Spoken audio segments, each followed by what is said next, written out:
La polyarthrite rhumatoïde est une maladie inflammatoire fréquente puisque ça concerne 0,3% de la population en France. C'est une maladie qui se caractérise par un gonflement des articulations, par des douleurs, par des raideurs. Le matin, il faut dérouiller pour que les articulations puissent fonctionner. Il s'agit donc d'une maladie qui peut être handicapante et qui entraîne aussi une fatigue importante. Les symptômes d'une polyarthrite rhumatoïde, c'est la douleur en premier lieu, mais c'est aussi la fatigue et la raideur, l'ankylose, la difficulté à se mobiliser, les mains, les genoux, les pieds. Donc une difficulté dans la vie de tous les jours qui entraîne une qualité de vie un petit peu diminuée. L'évolution de la polyarthrite rhumatoïde, elle se fait sur plusieurs dizaines d'années. L'évolution sans traitement est une évolution assez catastrophique avec la destruction des articulations. Avec les traitements, heureusement, on peut éviter cette destruction des articulations. C'est une maladie qui évolue par poussée, qui entraîne donc des douleurs fréquentes, mais pas forcément avec des destructions si les traitements sont bien conduits depuis le début. Par contre, il existe une fatigue liée à cette maladie qu'on retrouve tout au long de la vie.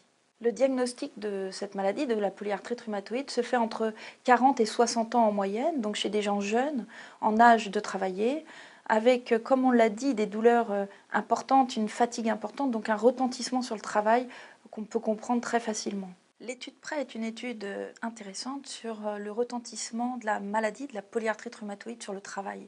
C'est une étude conduite sur environ 500 patients qui concernait une centaine de rhumatologues français, une étude nationale. Chez ces patients qui étaient en âge de travailler, puisque moins de 60 ans, 75% d'entre eux étaient en activité. Il s'agissait des patients pour la plupart qui avaient un traitement par biothérapie et qui avaient une activité de la maladie plutôt faible, un score fonctionnel assez faible. Dans cette étude, chez ceux qui ne travaillaient plus, 68% d'entre eux considéraient que la perte de leur travail était liée à la maladie, aux symptômes de la maladie. Pour ceux qui travaillaient, dans cette étude, un patient sur deux avait au moins un arrêt maladie de 2 mois dans l'année qui précédait l'étude, ce qui montre donc un retentissement important de cette maladie sur le travail. Chez ceux qui travaillaient encore, seulement 35% d'entre eux avaient un aménagement du poste de travail. Elle montre aussi qu'ils ne connaissent pas forcément les aides associées à leur handicap. Seulement 32% d'entre eux savent qu'il existe des aides. Elle montre d'autre part que certains ne retrouvent pas d'emploi du fait des symptômes de cette maladie, la fatigue, la douleur.